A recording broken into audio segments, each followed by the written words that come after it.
A blood-soaked massacre has turned this moonlit fortress into a graveyard. A mere mortal has breached the sanctuary, his skill defying all logic. Facing him is the Seventh Lord, the legendary demon of farce.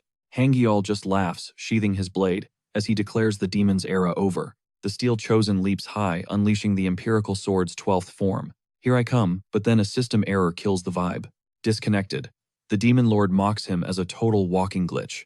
Hangyul begs for a second, but the lag is absolute. Quest failed. The mission to slay the Seventh Lord is a bust. Our hero is dead. Mission incomplete. Back to the boring real world. His buddies are shaking him, asking if he's still lost in the game. Someone pulled the plug, and Hangyul's real-world aura is straight up terrifying. Did you just kill my internet connection? The guy grovels on the floor while Hangyul mourns his lost victory. Meet Hangyul. He looks like a gaming addict, but he's a legend. The brain of Hanan, the legendary fixer and ultimate money goblin. He had a high-tier life before everything changed. Everything became trivial once he discovered Akila's digital masterpiece. Savior of humanity, the ultimate open-world VR experience. For a guy who never read books, this world was pure magic. The lore and characters transformed a man who only lived for cash. He even dropped 1 billion on a high-end gaming capsule. Back to now, the guy on the floor whines about his investment. Hangyul just stares, reminding him of all his dirty little secrets. Secret golf trips, double-timing jobs, and fanboying over streamers. He looms over the guy with a truly villainous smirk. 1 billion for a game, they ask, but his glare silences them. How will he pay? By grinding out expert dungeon guides for the forums. He recalls his epic feats slaying dragons and conquering legendary caves. But checking his bank account, the interest ate every single cent. His crew begs the legendary fixer to come back to the business. Hangyul refuses. He hasn't seen the true ending yet. Reaching that final cutscene is his way of thanking this digital world. He shoves them out the door. Shifts over, get out. He tells them to beat it as they whine about the debt. The door slams, but they still shout their support from outside. A heavy sigh escapes as he stares at his reflection in the capsule. Time to dive back in, relaunching Savior of Humanity. Spawning at Byron Cathedral, but he's hit with a 22-hour penalty. With 0 gold, he's stuck. Suddenly, a mysterious voice chimes in. Looks like you're having a rough time, says a white-haired girl. Her footsteps echo as Hangyul demands to know who's there. She introduces herself as Aquila, the actual master of the game. He laughs it off, but she warns him never judge a GM by her cover. Is she the real deal or just a troll? Hangyul isn't buying it. Claiming she's Akira, she snaps her fingers and freezes the entire world. Our hero wonders if it's a triple S rank time stop skill. But she smirks, it's not a skill at all. She just paused the server. Believe me now, she asks, pitching a new anniversary event. It's the 7-year special. She asks if he's curious. As he wonders, she summons a system window. At 12 p.m., a new world opens. She needs him to be the first to clear this realm, using only one fresh character. In his head, he hasn't even finished the game with his current build. Are you insane? He barks. But she offers a 25 billion reward. What's the matter, scared? She taunts. Rage ignites in his eyes like a wildfire. She asks if he wants the true ending of this world where the ultimate secret finally awaits him. She reveals a legendary item, leaving him speechless as his hand reaches out. But the AI stops him. Wait, try now for a free gift. Hangyul is stunned. Tens of thousands of won. Ridiculous, he shouts. Akira just sent 30 million won to him, bringing his balance to 30,410,381. He's top ranked. She confirms his VIP status. Drowning in sudden wealth, he wonders if this is a prank, since that cash covers his debt interests for months. Finishing the game doesn't even matter now. Only a fool would decline. I'll do it, he shouts. Akira knew he'd cave. Spoken like a true ranker. She begins the transfer, chanting in a cryptic ancient language. Wings sprout behind her as the installation begins. Suddenly, characters start flickering away. He's warped to a desolate moon with a single door, the gateway to the new world. Is this a portal or a death trap? He hesitates, wondering if the game starts the moment he crosses. She nods. He flings the door open, blinding light exploding out. Don't forget that prize money, he shouts one last time, swinging the gates wide. He's chasing the true ending now. But Akira forgot to mention one tiny detail. If his character dies here, he dies in real life. He stands there totally speechless. It's too late. He's already sucked through the portal, plummeting toward a dense forest. Crashing hard. Why does a game hurt this much? That girl totally scammed him. Was she serious? Fine. If it's a fight, he'll win. He screams a curse into the wild. He is the Iron Hero humanity's savior, Akira, the genius AI, built this solo VR masterpiece. She reigns as a digital goddess in this virtual realm. Humanity's savior. She loves cute things, but her mind is a chaotic labyrinth. Humanity's savior. A solo story where warriors clash against the demon lords. who seek to crush the Empire. Globally loved but unbeaten, the difficulty is pure hell. The world watches, waiting for one player to finally reach a happy ending. Later, he's trekking through the woods, parched. "I'll never forgive Akira," he wheezes. He checks his status. Severely dehydrated. Why did she give him such a trash-tier character? 20 HP and 3 mana garbage. Half a day of walking, and he's already dying. How can he reach the end with this weakling? Suddenly, a drop of water hits him. A stream he's saved. Thank God he watched all those Bear Grylls survival videos. Forget Akira, the game's terrifying realism is actually keeping him alive right now. He kneels to drink as his health recovers. Suddenly, a girl interrupts his break. He freezes, she's bathing nearby. His heart races so hard he actually loses 1 HP. He spits out his water in shock. Who is she? His mind starts racing with wild thoughts. But a notification snaps him back. Pay for DLC to view. He collapses in despair. Charging a VIP for DLC. "I thought I had the complete edition," he screams. A squad of girls cuts him off, demanding a fat fee just to see the next scene. Looking back, the hero asks for the price. Moments later, he's dumped next to another guy, blinking his eyes open. "Stay still, you little creep," they bark. His HP is trashed, he's down to a single point out of 20. If he keeps his mouth shut, maybe they'll let him keep his pants. The stranger asks if he's okay. Han Gyun just asks for the total again, making the girl cackle. The stranger is baffled by his calm attitude. "It's nothing," he shrugs. The man introduces himself as Ru, a professional monster hunter. Han Gyun swaps names and asks how he got trapped. Ru groans that it was just pure bad luck. He ended up near a witch's forest while chasing prey. Truly unfortunate. Ru asks how the MC landed here. With a devious glint in his eye, the hero claims his story is similar. Ru is still totally lost. Ru sighs, noting how young he is. Han Gyun just grins. This kind of chaos is literally his specialty. Ru asks for an escape plan. Little does he know Han Gyun literally wrote the guide on defeating these enemies. He spent 3 whole days designing these villains. The 5 infamous Javel witches, named after their home in the Javel forest. Meet the squad: Gunda and Kaldura, Aldaida, Fujul, and finally, Jejuju. These are the early game bosses every player has to overcome. Despite being early bosses, their body count is in the thousands. They're straight up legendary for being ruthless. He flashes a wicked smirk. Up close, these terrifying witches are actually a total mess of a team. Ru is confused by his expression. Suddenly, Han Gyun shouts out to Fujul, catching everyone off guard. "How are you even still alive?" The system pings. He's successfully baiting her with a provocation. He claims Jejuju vowed to end her. Enraged, Fujul snaps back. "Didn't I tell you to shut up?" Realization hits Fujul like a truck. Who's killing who? The system confirms the taunt worked perfectly. Fujul's hatred for Jejuju is legendary. He doubles down, swearing he heard the death threats himself. Apparently, Jejuju wanted her loot too. Ru is stunned while Fujul's blood boils. "Is this true?" Jejuju scoffs. "You actually believe this guy?" Our hero just sits back and watches the drama explode. "Besides, you're not even using that gold," Jejuju adds. "Why not just share the wealth with me?" The system alerts that Jejuju's greed is triggered. The MC can't help but celebrate the successful manipulation. Another witch joins the fray, claiming Jejuju was brewing an acid bomb for that exact reason. "That's clueless Aldaida for you." Then Gunda chimes in, only caring about when the food will be served. She's got a bottomless stomach. Finally, Kaldura walks in, demanding to know what all the noise is about. She wants in on the fight, turning the room into pure chaos. Han Gyun can barely hold back his laughter. Ru watches him terrified. The system confirms it. The 5 Javel witches are officially at each other's throats. He's thrilled everything is falling into place.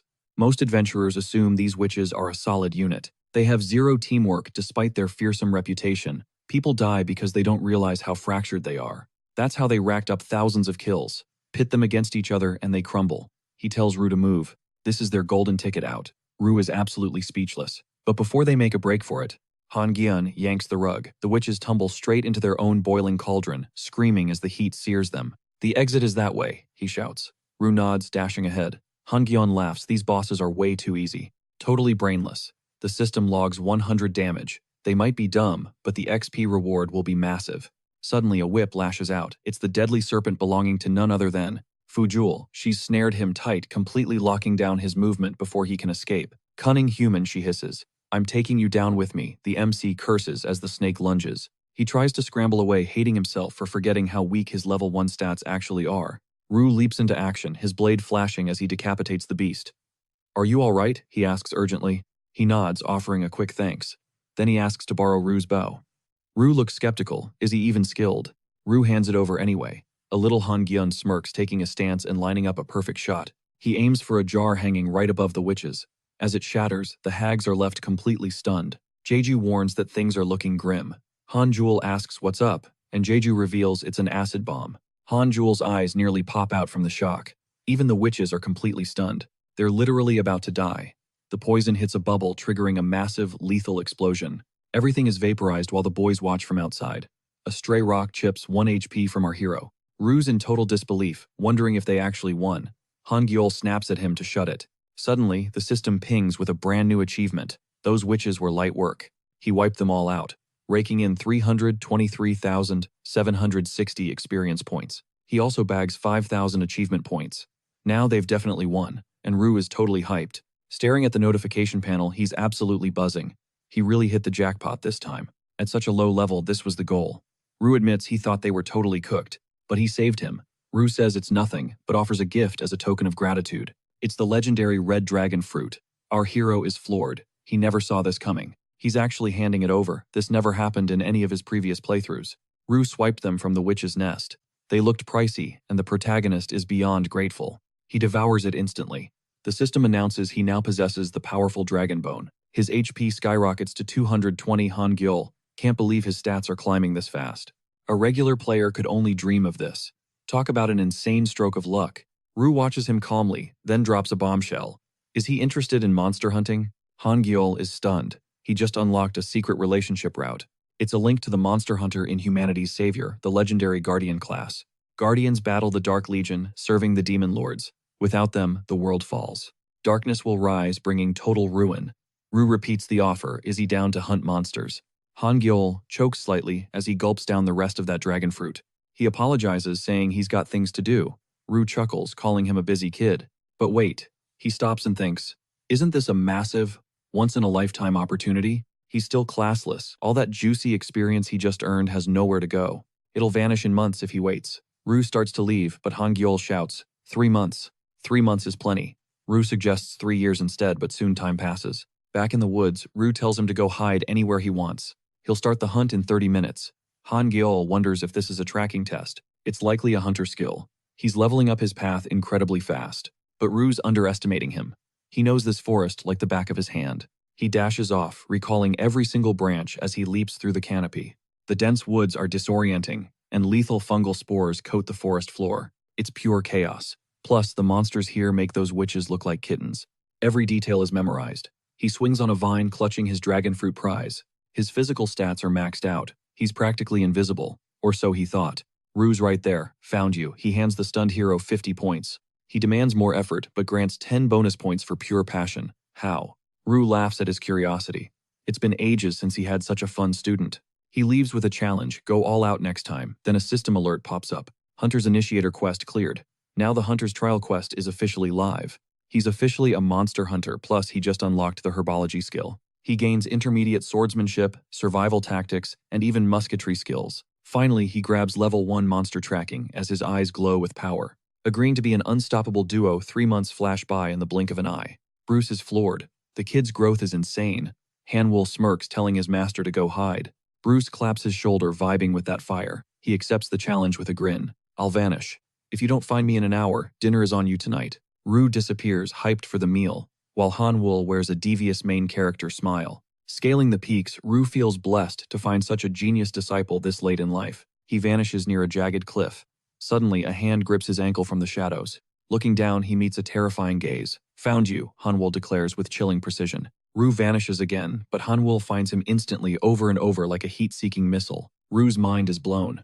3 months. It took him 5 years to master those legendary arts. Diving into a dark cavern, Rue scoffs. The Hellhound's nest. He'll never find me here. A voice cuts the silence.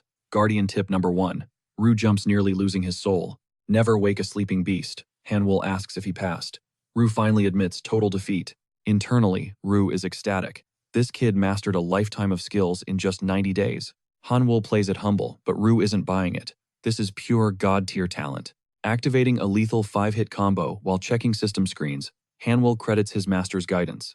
Leveling up from that massive witch hunt XP, Hanwol's knowledge leaves Rue speechless once again. He even knows the deepest monster ecologies right down to the Hellhound's hidden habits. Hanwol just beams.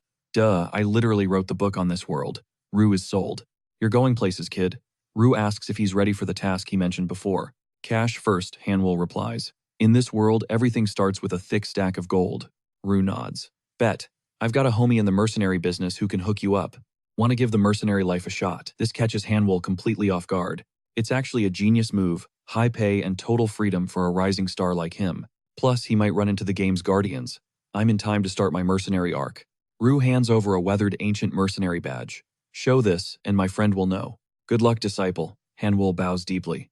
I won't let you down, master. For real. Everything is falling into place. The witch is gone, and his training is officially complete. A true ending actually feels possible now. He recalls Aquila's mysterious question about the truth. Somewhere in this digital world, a secret path to the real conclusion is waiting. Glancing at the log out option, he feels the rush. Death games are all about tension. He slaps his cheeks to lock in, focusing his mind as he strides forward boldly. Wait for me, Aquila. I'm coming for that true ending no matter the cost. Notification, hidden mission.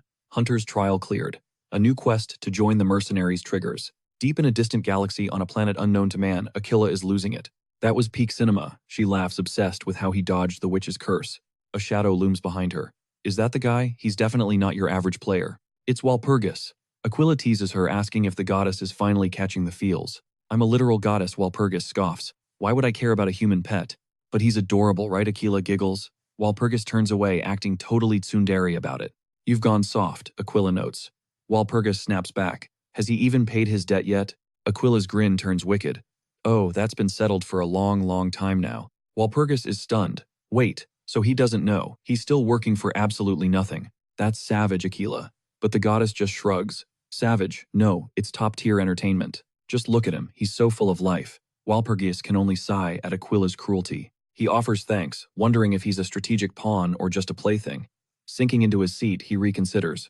A diamond in the rough, he sneered, his eyes gleaming with raw greed as the monitor flickered. Hanwoo's face plastered the screen. The order was chilling, don't stop watching him for a single second. Moments later, Hanwoo's legs finally gave out. He collapsed into the dirt, gasping as the world spun. He was absolutely spent. Why is this cursed forest so damn draining, he wheezed, clutching the earth. Surviving that hellhole in 12 hours was a miracle. Now he just had to reach the mercenary core. A village appeared on the horizon. As he approached, a bell chimed and a barmaid flashed a welcoming smile. Welcome to Frankfurt Tavern, she cheered. Meanwhile, the system pinged his arrival. How can I help you, traveler? Flustered by her beauty, the protagonist stammered about seeking someone. She just winked and led him to a booth. Hanwoo smirked. Taverns were the holy grail for intel, cold drinks, rowdy crowds, and the smell of roasted meat. This was the ultimate spot for mercenary leads. Happy drunks always spilled their secrets, especially with pretty girls around. He knew it. This place was a goldmine for info on the core. People talk way too much when drinking. Observing the girl, he leaned in. Ever heard of a guy named Rebel Charles? He asked, his voice low. The vibe instantly died. Fear clouded the waitress's eyes. That name is forbidden here, she hissed, leaving him stunned. Another girl chimed in, trembling. He's a monster. My boyfriend crossed him once and came back looking like a mummy. Terror gripped the room. Morale was guttered and hunters were growing weaker by the day because of that man. Hanwoo's mind raced. What kind of psycho did Ruth send him to? The hunters here were losing their edge. Suddenly, a hand shoved him toward the exit. Run. He'll be here, any but a shadow loomed over him. A voice cut through the air, stopping him cold. Rebel Charles at your service. The very man he wanted. Rebel snatched the metal eyes, narrowing as he inspected the bronze. Is this Ruth's mercenary insignia? He muttered. A wicked grin spread across his face. Perfect. I was actually looking for a new slave. I mean a partner. Slave Hanwoo froze. He definitely heard slave. He began cursing Ruth's entire bloodline under his breath. Rebel just laughed, waving it off. Relax, kid. It was just a joke. Mostly. You're dead when I see you, Ruth. Leaving the tavern, Hanwoo realized he'd been drafted into a brutal war between the Prince Elector and Pessimo. Smart kid Rebel chuckled, patting his back. You catch on fast. Hanwoo felt hijacked but saw a massive opportunity. Being forced into a national army felt like a scam, but this was his golden ticket to the top. The Prince Elector was a guardian of Pales. Through him, Hanwoo could track down the other celestial guardians. Access to high-level info was key. Suddenly, a trumpet blast shattered the silence echoing through the streets. Rebel grabbed him in a bear hug. Speak of the devil, here comes the big boss now, he shouted. Suddenly the system flared red. Ambush detected. Health points dropped by 30 in a single instant. The prince's elite guards swarmed the area. You'd look great in that uniform, kid, Rebel teased, eyes gleaming. Hanwoo squinted. The Elector didn't look like a hero, he looked like a straight-up villain. Is that really him? But then someone else caught his eye. A presence so familiar it made his heart stop for a second. She stood there with the grace of a queen, the Lady of Waltzburg. Something wrong, the Elector asked her. She seemed distracted but quickly bowed, giving him the honors. The battlefield awaits us, she replied coldly. Hanwoo's heart sank. She was his former comrade. In every past life, he'd failed to save her from tragedy. It always ended the same way. Rebel asked if he was okay, but Hanwoo stayed silent, eyes locked on her. Not this time. Even if he had to burn his own life to ashes, he'd ensure she lived. They arrived at a training camp that felt like a meat grinder. The intensity was insane, almost like Marines. This was Rebel's personal hellscape. Perfect timing, Charles roared. We're picking a new leader through blood and steel. There was serious cash on the line. A perfect chance for Hanwoo to prove his worth and make bank. His goal was to contact the Elector, so he planned to stay quiet and blend into the shadows. But Rebel had other plans. Shoving him forward, he roared. Ruth wouldn't send a weakling. Join the fray. Rebel grinned like a maniac. Any of you bastards want a piece of the rookie? Step up or shut up. The veterans erupted. Fresh meat, they cheered, circling like sharks. Hanwoo was trapped before he could even object. This vibe is way too familiar. He needs to juice up his mana circle before the brawl kicks off. A polite adventurer named Juan introduces himself first. Suddenly, the system pings mercenary Max has issued a challenge. Max demands a duel, mocking Hanwoo's build. He brags that he'll snap him like a twig with one hit. Hanwoo just sighs at the trash talk. This guy's mouth is definitely moving way faster than his brain. Little does Max know, Hanwoo's physique is star pick famous. Redis calls for the start, it's go time. Max charges like a raging bull, but in a flash, his sword is sent flying. The crowd goes silent. System mercenary, Max defeated. Fame plus 15. Just another day at the office for our protagonist. The other mercs are absolutely losing it. How did Max get folded in a single shot? To Hanwoo, this was light work. His recent stat gains are no joke, and it shows. His internal monologue is cut short as the mob swarms him, all itching for a turn to fight. Hanwoo's overwhelmed but manages a shrug. One at a time, please. He prepares to school them all. Fame points keep stacking as he mops the floor with them until a new powerhouse steps forward. Enough of this circus, she booms. You're all getting embarrassed by a rookie. Enter the mercenary Charlotte. She stares him down with a provocative smirk. She's taking over, and she isn't here to play nice. Hanwoo's jaw drops at her size. Is she even human? She's a literal mountain of a woman. Time to bail, but the logout button is grayed out. Quila, you absolute troll. Give me a minute to breathe, he pleads, but Charlotte isn't waiting for a reply. She lunges. Hanwoo closes his eyes, cursing his luck. Fine then, if it's a fight she wants. He's ending this now. He grabs Charlotte, locks her in place, and triggers his monstrous strike. Using her own momentum, he slams her into the dirt. Instant K.O. System fame plus 30. The crowd is shook. Even Charlotte lost. She wakes up and immediately tackles Hanwoo, but with a smile. You're a total beast, she laughs. They're obsessed now, begging for round 2 against this weak powerhouse. Hanwoo just wants a nap. Redis pushes through the crowd, and Hanwoo thinks his savior has arrived. He expects some VIP treatment, but Redis has other plans.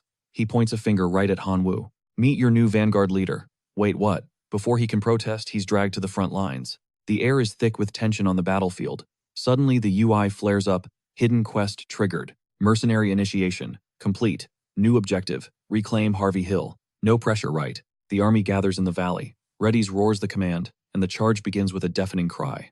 The orcs put up a fight, but Hanwoo shreds through their ranks like a hot knife through butter. They're synced with Prism's unit now. Redis's warning echoes in his head. This is a brutal stalemate. They're facing Demon King Belzemo's elite. The goal, simple snatch the enemy commander's war banner. Here's the play. Smash their formation, create an opening, and strike while they're reeling. They'll slip through the crack and dismantle the entire defense, but these aren't your average orcs. These are orc elites with legendary teamwork. Redis locks eyes with Hanwoo again. Your job is to hold them off. Great. Now he's staring down a wall of lethal spears. Spears whistle past his face as he weaves through. Are you kidding? This isn't my job. He drops his attackers in seconds. He was only here for the loot and a quick exit. Behind enemy lines, a scout delivers the grim news. Their elite spear unit is getting absolutely wrecked. Impossible, the commander barks. He grabs his binoculars to see which monster is shredding his men. He zooms in and freezes. What the hell is happening? The vanguard is moving way too fast. Hanwoo's squad is closing in like lightning. Form ranks, ready the rifles, fire at will. Lead flies, but the mercs huddle behind their shields. Hanwoo just scoffs. Is that all you've got? Their reload speed is a joke. As the orcs swap rows to fire again, Hanwoo sees his opening. The second line steps up, but Hanwoo is already there, leading with a devastating shield bash. Wipe them out, he roars. The orcs are terrified. How is this scrawny kid single-handedly ending them? Target locked that orc standard bearer. Those monsters aren't human, and he can't let them escape. The tribe's pride rests on that banner, but the mercenaries swarm him without any mercy. They slaughter the orc instantly, seizing the colors. The squad shouts that their leader secured it. He's claimed the enemy flag banking, 30 leadership points, and 20 achievement points. Pure gains. Just hold the line a bit longer for that sweet military credit. Suddenly, war horns blare. It's Group G's leader. With nightmare news, their allies are retreating. Hanwul is absolutely stunned. Orc reinforcements are already closing in. Hanwul curses his luck. Victory was right there. Why the hell are they running now? A mercenary panics, asking if they should just bail too. Drop the flag and flee. Hanwul snaps back. The hell are you saying while scanning the area? They're surrounded. The hidden boss, Great General Kalyan, booms that the game is over. He demands the brave humans surrender and retreat, boasting that his surrounding troops are elite. Hand over the flag now, and he'll honor their courage by letting them live. A mercy play. RMC isn't buying it. Take one step, and their precious banner goes straight to the trash. It's going into Charlotte's inventory bin. Kalyan loses it. How dare they disrespect their sacred relic? A holy standard in a dumpster. The MC doesn't blink, doubling down on the intimidation. You think war has rules, he mocks. To win, I'll drag this flag through the mud. A soldier edges closer. Kalyan curses, ordering everyone to ready their weapons as tension peaks. Hanwul freezes. Kalyan commands the strike, and projectiles tear right through the banner. As they struggle, a system alert pops up. Intimidation failed. In past runs, they never yielded easily. They cherished that flag too much. He watches his mercenaries desperately fighting to stay alive. Is this general for real? It's a total trap. Facing a monster of that rank is suicide. Panic sets in. He recalls a past vision, an eagle's grin haunting the horizon of his mind. That smirk reminds him, death here means game over in real life. The MC spirals into terror. A merc screams at him to give orders before they're wiped out for good. Total chaos. The truth hits home. Suddenly, a wild grin splits his face, followed by a manic laugh. The crew thinks he snapped, but he just demands Charlotte hand over the trumpet. Fast. No reinforcements are coming, she warns. Shut up and watch, he retorts, inhaling deeply. He blasts the horn, the sound echoing across the carnage. A soldier yells, "That's the wrong way. That's not where their army is." But the MC knows exactly what he's doing. "Shut it and block the bullets," he yells. "If she's got brains, she won't ditch me." He's her VIP client after all.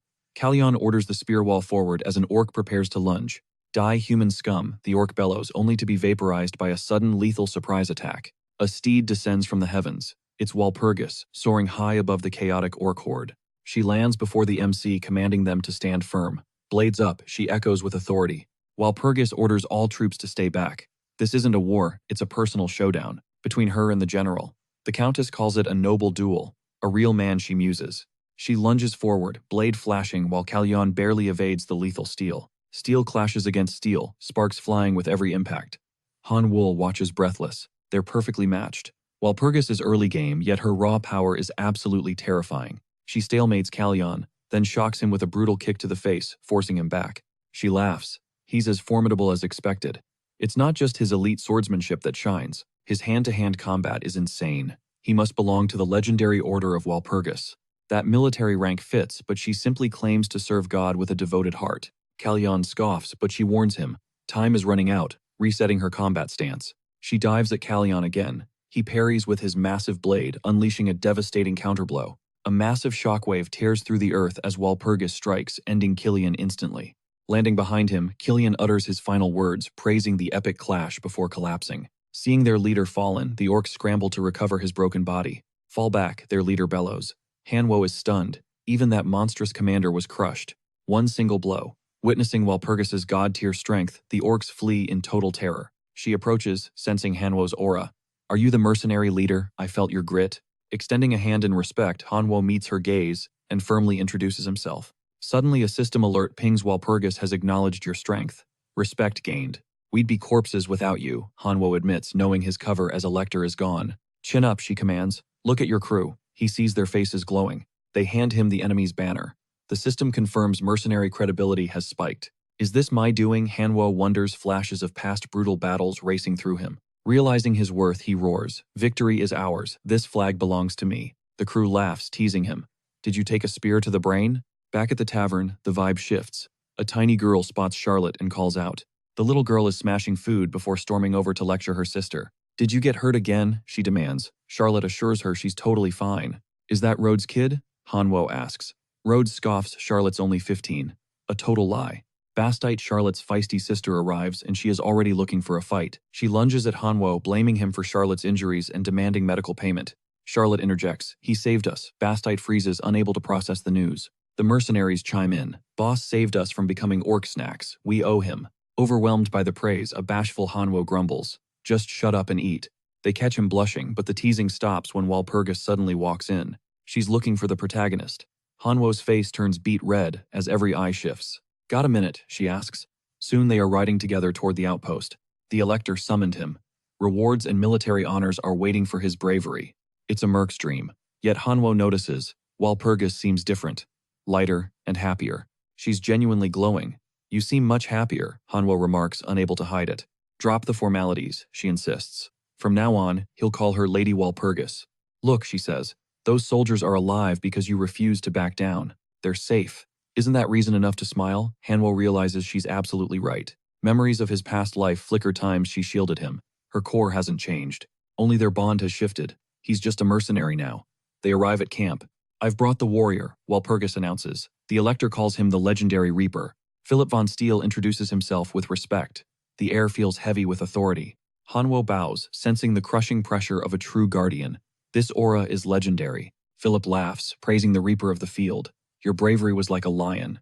Hanwo stays humble, but Philip won't hear it. Merit always deserves a reward. For the crew, 100 florins each. But for the leader, something much better. 300 florins. Hanwo drops to one knee, swearing to repay this generosity. "Is there anything else?" Philip asks. Hanwo looks up. He has one special request. "I want to regroup with my partner and rest in Wittenbayern," Hanwo states. It's far from the front, but Philip grants it. "Take what you need. Take a supply wagon for the journey," Philip adds. "Is there anything else?" Eyes closed and kneeling, he's ready to bolt, but Walpurgis shoots him a look that says, "Go for it." A smirk plays on Guanho's lips as he asks Philip for a moment. The Elector grants him the floor. He drops a bombshell. "What's your take on the war?" The entire room instantly goes dead silent. Total confusion erupts. He's just a lowly mercenary after all. Still, the Elector demands to hear his thoughts. Asked for his view, Guanho admits his perspective is narrow and the full picture remains hidden. But a nagging worry haunts him. A noble scoffs, asking what kind of nonsense he's babbling about. He sneers that one lucky military win doesn't make a mercenary an advisor. The others quickly join in. They dismiss it as mindless gossip, but Walpurgis cuts in, reminding them of a very wise saying. Even when crossing a stone bridge, you've got to tap it first to make sure it's actually solid. "Why not just listen?" she asks. A noble snaps, questioning how a mere countess dares to speak. He's facing the Elector, but Philip intervenes, reminding everyone she's Lord Bayer's niece. "Show some respect." Guanho realizes even the legendary steel elephant can't afford to brush her off that easily. Philip gives the go-ahead. Guanho takes a breath and warns ambushes are waiting on every path. Philip is stunned. "Ambushes?" he asks, demanding to know if there's any actual proof for this claim. Guanho nods. Demon King Pelsamu's entire playbook is built on brutal traps and cold-blooded betrayals. Look at the war with Toa, or the clash against Margaret Han 10 years ago. It's obvious. In both those bloodbaths, Pelsamu's ambush tactics were the absolute deciding factor for his victory. He warns them not to ignore the possibility of a traitor. Philip's eyes narrow. "Are you saying that a mole is here right now?" Guanho simply replies that it's a danger they must consider. "You've got guts." Philip growls, his gaze turning dark and dangerously unsettled by the mercenary's boldness. "Listen closely," he sneers. "The only reason your head is still attached is because I allow it." He barks at him to know his place. Walpurgis tries to step in, but is immediately shut down. Guanho stays kneeling while Walpurgis panics. Finally, he stands, apologizing for his overstep before exiting. As he walks through the base, a heavy sense of suspicion begins to weigh on his mind. In every past run, the Steel Elector was cautious. This time, he's acting like an arrogant fool. Something is seriously wrong. First, those red dragon fruits appeared way earlier than they were supposed to. Then Walpurgis shows up ahead of schedule. Nothing matches his memories of the countless previous loops. Everything has shifted. This could mean he's finally stumbled upon a lead that actually matters. Someone calls his name. It's Walpurgis, panting and exhausted, shouting that she's finally caught up to him. Guanho is shocked. "Did you seriously run all this way?" he asks, stunned by her sudden appearance. She admits she was worried about him, flashing an adorable look that catches him off guard. She immediately offers a sincere apology for Philip's harsh words and the Elector's cold actions. "Is there anything you want?" she asks. "Name it and I'll make it happen. Anything at all." Some impure thoughts cross his mind.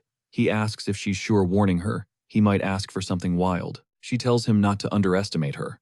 After all, she hails from the Empire's wealthiest family. He imagines mountains of gold and luxury clothes, but shakes it off with a knowing smile.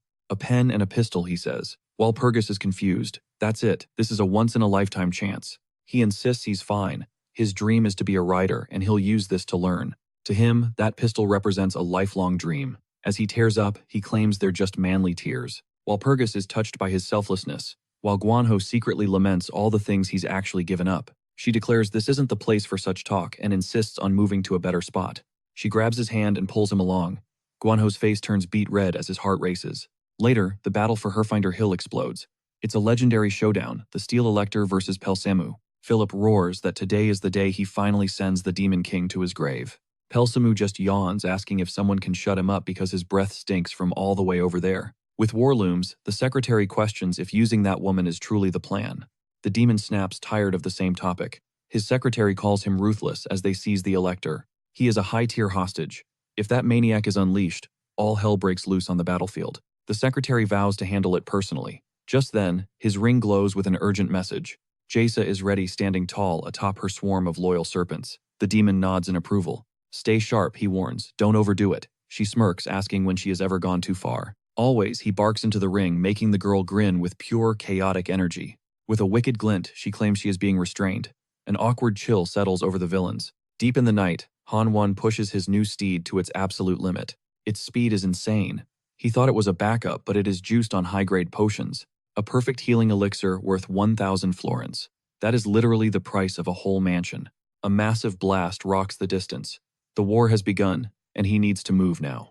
Even Elector Steel is outclassed here. He is walking straight into a trap like a total amateur. He is wide open for a knife in the back. Enter Philip, currently in a desperate spot. Philip leans on his blade, bleeding. Opposite him, a traitorous noble laughs alongside the demon. Han prediction was dead on. Philip demands to know how his uncle could betray him. "Where is your knightly honor?" Philip yells. The uncle sneers, saying he is clueless about reality. He explains the new script. Philip is the one plotting a rebellion against the Empire. The uncle claims he has teamed up with Pesamu to arrest the traitor nephew. Elector Steel looms over Philip.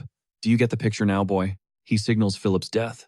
Philip scoffs, calling this whole frame-up a pathetic joke. "Who would believe such trash?" Philip asks, only for the demon to stomp on his head. "Is this your edgy phase?" the demon mocks. "Accept that you are finished." The demon orders them to bind him. Philip begs, desperate for his life to be spared. "I am a high-ranking noble," he cries. Pesamu snaps. "Shut up, you are giving me a headache." Suddenly, Walpurgis appears like a ghost, delivering a brutal kick straight to his jaw. The demon seethes. Walpurgis seizes the moment, ordering her men to escort the Elector out. The warriors move out. The uncle panics, shouting that Philip is escaping right now. The demon tells him to zip it. He is already stressed enough as it is. He contacts Jaisa via the ring. She plays coy, claiming she is not ready for action yet. Just kidding, she is locked and loaded. The demon tells her to quit playing around. She finally obeys, calling out to her boys. It is time for a bloody feast. A pack of starving zombie hounds emerges. Her command is simple: rip him to shreds. The beasts cross paths with Han. He cleaves through them, analyzing their dirty tactics. They drain your stamina before the kill. Suddenly, a hound lunges at his blind spot. He crushes its skull with an elbow. "Cheap tricks," he mutters, finishing it off. This is Jeha's signature mess. The lack of hounds here means Philip is the main target. Philip's life does not matter. Only Walpurgis does. Han accelerates toward the real fight. Not far off, zombie dogs surround the group, their rot-filled breath panicking the horses. As Philip rides, he feels his mana flickering. The demon's curse is working. He curses Pesamu's name. They used a low-tier, disgusting trick to nerf him. A hound leaps at the Elector. Walpurgis screams a warning, seeing him completely defenseless. She moves like a blur, her steel cutting through the beast instantly. "Are you hurt?" she asks. They are deep in the wilds where no help is coming. Humans never tread here. Every step is a gamble. The Elector nods, realizing the danger. A blood-curdling scream shatters his focus. It's the rear squad. They're in deep trouble. Undead hounds tear into the group, while the Elector stands there frozen and useless. Walpurgis begs for a moment, but the Elector coldly orders them to abandon the dying. As the boys are devoured, the brutal reality hits: some lives just matter more than others. Walpurgis grits her teeth in fury, Hanwell's ignored warnings finally haunting her. If they'd only listened, this nightmare wouldn't exist. This blood is entirely on their hands.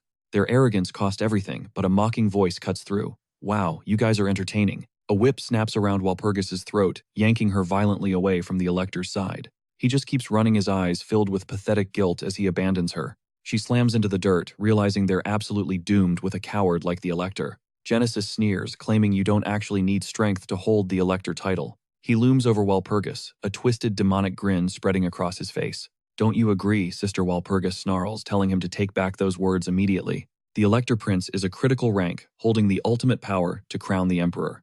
They are sovereigns of their own domains. That title isn't something to joke about. Genesis orders his men to keep hunting Philly before turning his predatory gaze back. "You're Elector blood too, sister," he says with a look that screams pure malice. Enraged, Walpurgis lunges for an attack, but Genesis effortlessly slips past her fist. She can't believe it, her body won't move. The whip's sting has completely paralyzed her. Genesis cackles. "That scream was art, now I really want to break you slowly." He lashes out again, laughing like a maniac as Walpurgis collapses in total agony. Broken, she stares at her reflection, thinking of Hanwul. He'd know how to survive this. For her, this is the end, but Genesis just grins. "Oh, we're not finished yet." A sudden crack shatters the air. Was that a shot? She spots a zombie hound. The beast is a lifeless heap. Suddenly, a shadow moves. The protagonist has arrived. He teleports behind her and delivers a brutal haymaker that sends her flying. Standing as her shield, he ignores the tears as she whispers his name in disbelief. It's really Hanwul. To her, he looks like a literal savior before she blacks out. He scoops her up. Genesis is stunned. How did he kill the beast and sneak up? He was like a ghost. This guy is dangerous. Then the protagonist finally speaks. "Still the same psycho?" he asks. Genesis aims her weapon, wondering how he knows her. "Don't call me brother with that face," Hanwul growls. Genesis mocks his tiny pistol. "Range won't save you. My whip is way faster than any bullet you fire." He pulls the trigger, but Genesis blurs away the bullet, only grazing her cloak. He dances through the lashes, but the whip suddenly coils around his neck. She yanks him into a brutal headbutt, slamming him down. "I'm not done yet." He rolls clear and charges head-on, closing the distance. How reckless, she taunts. He weaves through her strikes, closing in. Genesis is rattled. Nobody is this fast. Even for an elite, his reflexes are insane. He's in her face, ready to fire. He aims. She thinks she can block it, but she's already lost the fight. He's already behind her. "Surprise," he whispers, a cold blade flashing in his hand. He taunts her, asking if that blade stings. His explosive DPS is no joke. Jenny can only curse his name. Blinded in one eye by the chaos, she's desperate. She unfurls her wing, needing a moment to regenerate. She tosses a fake apology, claiming she's busy and needs to bounce. Hanwoo just smirks. "What's wrong?" Scared. She scoffs, boasting his bullets can't touch her at this range. But Hanwoo doesn't flinch. He levels his weapon. "I'm a long-range DPS too," he growls. Jenny cackles. From that distance, she can dodge in her sleep.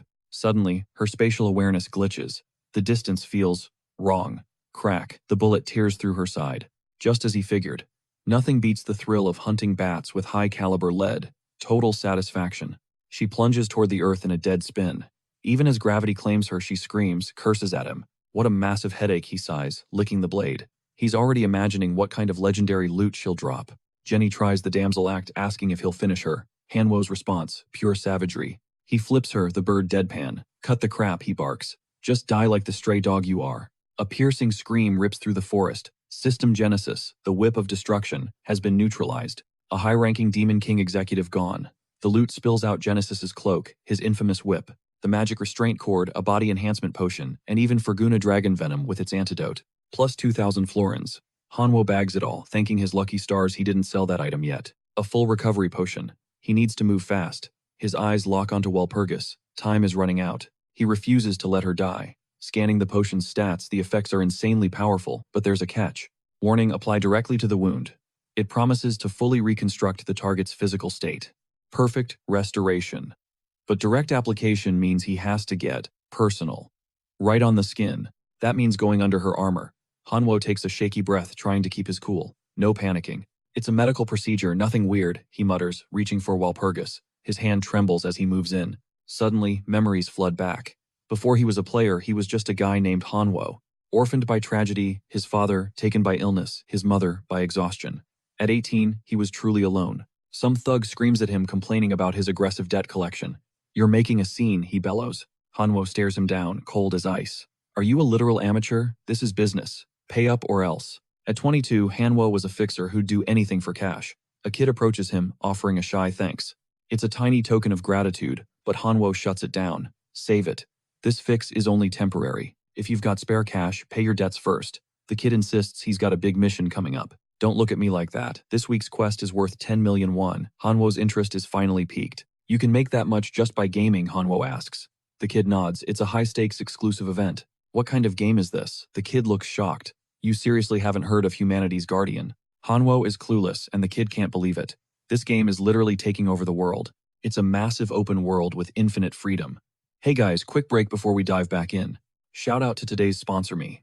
No big brands yet, but we're growing every day thanks to you. Check out the membership tab for premium perks, exclusive leaks, and custom emojis to flex in chat. Don't forget the Discord. We're building the ultimate community for manhwa fans to vibe and discuss. I'm scouting for mods among the most active members. Plus, big things are coming soon. We're talking massive giveaways. Follow my socials linked below so you never miss a beat. Join the squad in the description. Now, let's get back to Hanwho's legendary rise. With top-tier character designs and a billion users worldwide, this game is a global phenomenon. It's a solo play masterpiece with over a billion players. People are making insane bank from it. We're talking billions in real-world currency. This kid's current mission is his ticket to a huge payday. Hanwho leans in skeptical. Are you seriously telling me you pull that kind of cash from a game? 100%. You want in, the kid asks. But Hanwho isn't convinced just yet. I'm swamped today, Hanwho sighs, checking his phone as a new notification lights up the screen. Since they've finally made up, she asks him to scrap today's request. Looks like he's officially off the hook. Hanwho dives into the game on a total whim. Man, this next-gen tech is absolutely cracked.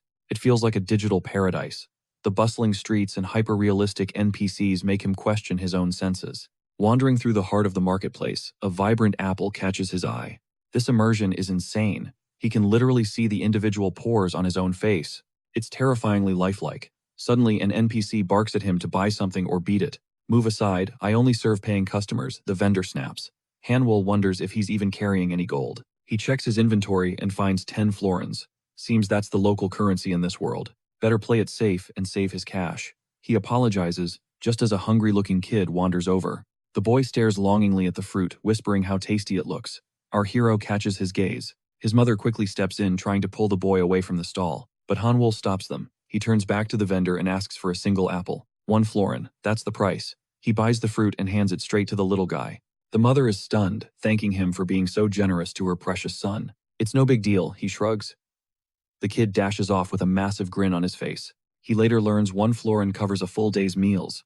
He waves goodbye to the pair. Make sure you listen to your mom, kid, he shouts after them. It hits close to home.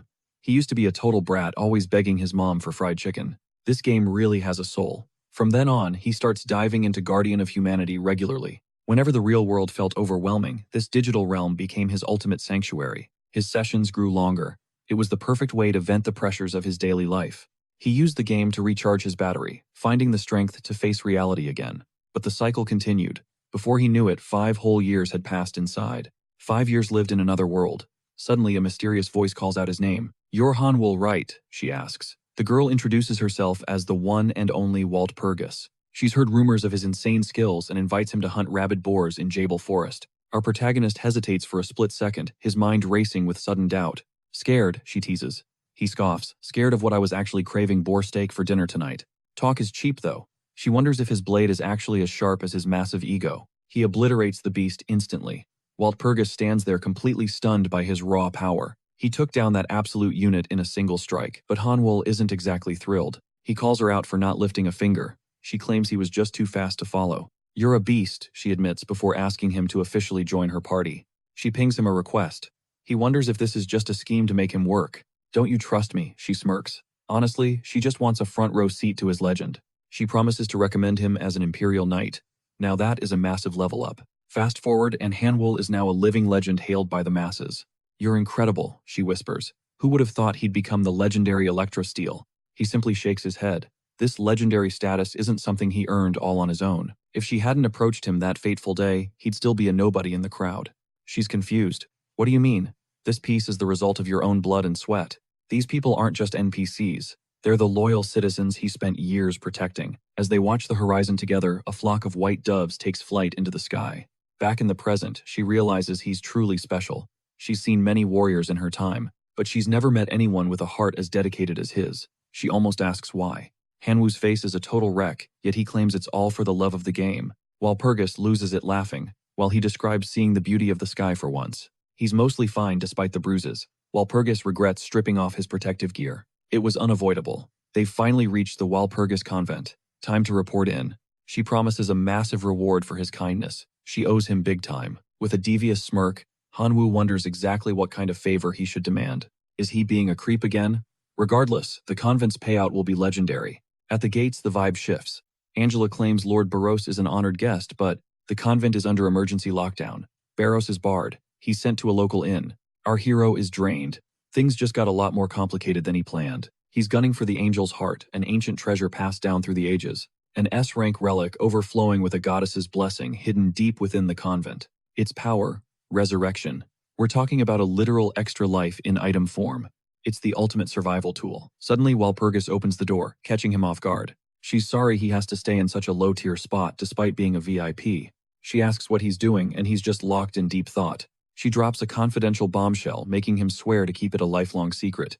The Great Superior has fallen to the darkness. Hanwoo mentions seeing Angela just now. What are you saying? She snaps. Angela is just the vice. Margaret is the leader. He's floored. There's a traitor in the house and the leadership has been flipped. Margaret is the current Great Superior. This smells like Fenomet's dirty work. He clutches his head. This is peak insanity. Margaret was supposed to be dead. He'd written her off long ago. We're talking about a woman with terrifying, unmatched power. In Imperial history, she's a legend who can crush low-rank demons like bugs. She turned this convent into a literal fortress. She needs to stay alive no matter what. Walpurgis is startled by his intensity. Did the darkness really consume her lady? If it's true, they need to move now. They rush back into the convent. Angela agrees him on his knowledge. Walpurgis insists he's a man they can actually trust. Just trust him once, she pleads. Angela asks if she's already spilled all the tea. The air is thick. Angela explodes. There's a traitor among them, and spirits are high. Why trust some random outsider? She's done talking and orders them to leave. Walpurgis begs for a chance, but Hanwoo steps up to discuss Margaret's condition. Angela tells him to stay out of it, but he demands she listen to him once. He drops a truth bomb. He's read the Holy Book of 7 Demons. Angela is shaken. How could a stranger read that? It was handwritten by Saint Anthony himself. He sees the doubt in her eyes, but they're out of time. The clock is ticking. The convent is in peril. Only Margaret can maintain the barrier against the demon horde. Walpurgis prays for her master, while the atmosphere grows heavy with dread. Hanwoo stays frosty. His hidden knowledge is the ultimate trump card in this mess. Angela hesitates, but the sheer gravity of the situation forces her to reconsider. This is a top-secret matter that only the highest-ranking members should know. Deep in the shadows, the traitor lurks, waiting for the perfect moment to strike. They have to move now before the entire place is swallowed by the void. The angel's heart is the only key to saving Margaret from her critical state. We need to hurry, he concludes, his gaze filled with pure protagonist determination. This tome is drenched in pure abyss. It is the lost holy scripture of the 7 demons, a relic vanished from history. With the Dark Legion sealed, death itself retreats. Angela stands frozen, unable to process this impossible miracle. She demands to know how he found it. Just uttering its name feels heavy, for this book carries a terrifying curse. But Hanwoo begs for her trust. He claims to possess the secret techniques needed to crush the encroaching shadows. Flashing a wicked grin that makes even Walpurgis tremble, Angela finally gives her cold approval. But there is a price. He must take this secret to his grave. One leak, and she will personally end him and bury his remains in the dirt. Moments later, Hanwoo is led away thinking these people are straight-up gym rats totally obsessed with gains, smashing tables with raw power and reeking of sweat. He has no idea what Margaret looks like, but she definitely deadlifts 2 tons for reps. Walpurgis asks if he is holding up okay, sensing his obvious unease, but he insists he is totally fine. He asks if she is chasing that shredded physique too. She admits she wants to, but her uncle forbid it, so she is holding back. Our hero is majorly relieved. At the end of the path, they face massive doors, radiating a sinister, disturbing aura. Angela warns him that the demonic pressure is immense, so he needs to stay sharp. He must watch his mind. Following orders, he tells the others to wait while he enters. As he swings, the doors open. The overwhelming surge of demonic energy leaves him stunned. Despite the mental static from the abyss, Hanwoo checks to see if Walpurgis is all right. She confirms credited to the goddess's blessing and asks if he is enduring the pressure. The system pings, announcing his mind is shielded from shadows. He tells her he is solid. As the priestess reveals, the Great Superior Hanwoo is floored. She wields the most insane power ever recorded. The Great Superior of the Walpurgis convent is just a tiny girl named Margaret. Glancing between them, he asks if they kidnapped her. The priestess sighs. That is not what she meant. Begging him to be serious, even Walpurgis humbles herself to ask the mercenary for help. There are no options left. They have tried everything, and her voice finally breaks into tears. Every solution failed. They are desperate now and will pay any price he demands. She begs him to save the superior. Angela hoists him up, and Hanwoo gasps for her to let go. He can barely breathe. The priestess apologizes. Seeing the girl now, she is clearly in critical condition. Her body is absorbing pain and decaying at twice the normal rate. Dark, corrupted veins creeping up her neck are grim proof of the curse's progress. He tells them there is a way. Angela grabs him again, demanding the answer right now. Hanwoo begs her to chill. He gets annoyed while the priestess continues to sob. Keeping his cool, the hero reveals the method is actually quite simple. They must use the convent's hidden treasure on the Great Superior. The priestess is speechless. He is talking about the angel's heart. This means, the dark curse devouring the superior will transfer directly into our protagonist. The plan is to anchor the curse in a new host, but holy and dark powers clash violently. Without the angel's heart, the transfer would definitely kill the superior. It is the only way. This rot is fatal for any cleric, so the sisters were unable to use this technique. That is where he comes in. A mere mercenary is the perfect vessel for this darkness. Angela asks if he is tempted, but she quickly apologizes. That method is off the table. Great Superior Margaret left a specific warning. This abyss is hers alone. No one is allowed to sacrifice themselves for her. If anyone tries, she threatened to flip the entire empire upside down. Besides, it is a mystery curse. Unknown origins, unknown symptoms. It is a completely incomprehensible nightmare. She asks if he thinks he'll survive. That curse will haunt his soul forever. Even while Purgus is visibly shaken, she knows she's right. There is zero reason for him to be their sacrificial lamb.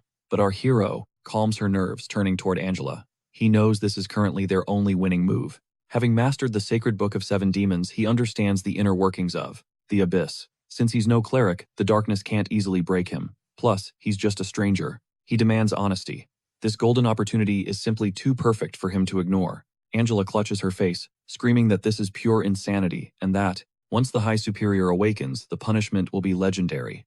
Meanwhile, Walpurgis tries to intervene, but Angela relents. She brings forth the heart, a relic, capable of resurrecting its bearer, and slides it firmly onto his finger. The protagonist considers saving it for later, but he knows this gamble is his best shot at securing Margaret's loyalty forever. Walpurgis, still trembling, asks if he's certain. It's not too late, she cries, but Angela cuts her off. He is a man who made his choice. They must watch in silence. The hero declares the preparations complete. He begins the ritual, chanting in a cryptic ancient tongue while pressing his palm against the girl's forehead. Pure shadows begin to migrate as the onlookers watch in stunned silence. A rift tears open, dragging him to a lunar wasteland. Huang stares. Is this the demon of darkness? A void of total blackness. He demands to know where they are and where the abyss ends. The void manifests before the man, crouching by the grave, asking with primal fury, "Who dares summon me?" Our hero Valtor demands he shatter Margaret's curse immediately. The darkness scoffs. A mere mortal can't even fathom its true terrifying form. Huang's fear is gone, replaced by curiosity about the entity's scale. Then the shadows hiss that he doesn't belong. A cosmic eye opens, ordering him to vanish. Suddenly, a system alert flashes. Player's soul is protected. This shocks the darkness. The soul is unharvestable. Huang seizes this moment to tell the entity to shut up and release Margaret's curse, transferring it to him instead. The shadow snarls, demanding his identity. It threatens to reap every soul present, but Huang realizes something. This thing can only curse. It's too pathetic to take hostages. Time for some petty malice. He reveals his knowledge of the Book of 7 Sacred Demons, rattling the void. He continues mocking the writhing death inside him as nothing more than a trade for a pet dog. The entity can only hiss, calling him vulgar. But Huang pushes further, betting the demon is currently selling out to sages for pennies. Soon, I'll even know what color your boxers are. Silenced and desperate, the darkness agrees to the terms. Our protagonist smirks internally. The trap is sprung, but the entity adds a condition. Perfect. The system pings. A new quest is live. Eliminate all demon lords, backed by the writhing death. Ranks 5, 7, 14, and 17 are targeted. Everything is going exactly to plan. The demon took the bait. Huang wonders if he should tease it more, feigning weakness. That sounds pretty tough for a weakling like me, he taunts. The darkness sneers at the insignificant bug, challenging him to survive the ordeal. Pure abyssal energy surges, invading his very soul. Hanwol gasps, demanding if this execution was part of the deal. But the shadows mock him. Nothing in this world is truly free. He endures the agony, embracing god-tier power and its heavy price. Blinding light consumes him as the system interface glitches out. Hidden class unlocked, the one without blood or tears. Stats skyrocket. His HP and mana pools explode past their limits. Rank 5. Darkness stat awakened, granting him forbidden necromantic secrets. Undead summoning learned. He later awakens within Walpurgis's holy convent. Hanwol jolts awake, staring at his ring before erupting into laughter. The Necromancer King has arrived, ready to command an infinite legion. Even the 4 horsemen await him. Out of 1 billion players, he's the first to claim this class. His future looks bright. The door bursts open, while Purgus cries, fearing he's lost his mind. He collapsed during the ritual, and she's been nursing him back. He thanks her, but she begs him to never be reckless again. Seeing her tears, he blushes and takes her trembling hand. He swears to stay safe as his embarrassment hits max level. Boom! An explosion shatters the mood. Is this a war? Not quite. Outside, Angela greets him, relieved he's finally awake. Hanwol asks if an army attacked as a massive tree crashes. A voice calls out she was just stretching after a long nap. Meet the Mother Superior. She's casually tossing trees like toothpicks. Her name is Margaret, but just call her Mari.